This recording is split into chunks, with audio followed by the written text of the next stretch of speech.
Üzü ay yüzlü, dili bal sözlü, derdinden ölerem ay xumar gözlü. Üzü ay yüzlü, dili bal sözlü, derdinden ölerem ay xumar gözlü.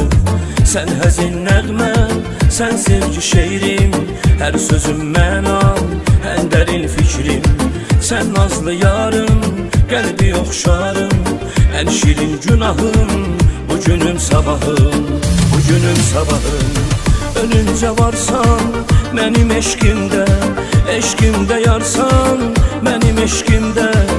Əziz Allahım, gözəl Allahım, səni yazmış bu dəli qəlbimdə.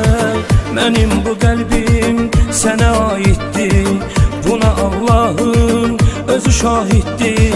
Alnımın yazısı eşqi könlümdə, yazılmışam bu dəli qəlbimdə.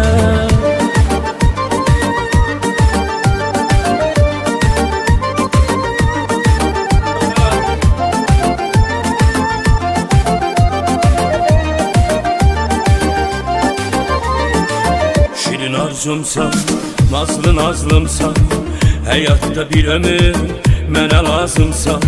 Şirin arzumsan, nazlı nazlımsan, həyatda bir ömür mənə lazımsan. Yaşamaq səbəbim, nəfəsim ruhum, gözümdə nurum, sevincim hüzurum.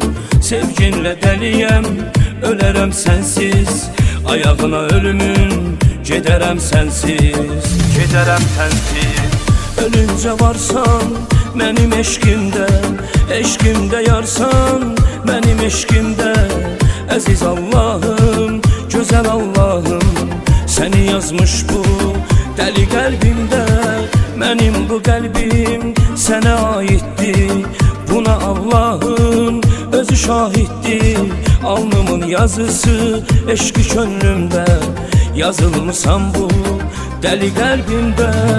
Ölüncə varsan mənim eşqimdə, eşqimdə yarsan mənim eşqimdə.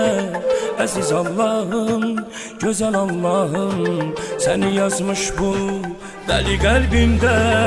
Ölüncə varsan mənim eşqimdə, eşqimdə yarsan mənim eşqimdə. Əziz Allahım, gözəl Allahım, səni yazmış bu dəli qəlbimdə. Mənim bu qəlbim sənə aiddir, buna Allahım özü şahiddir.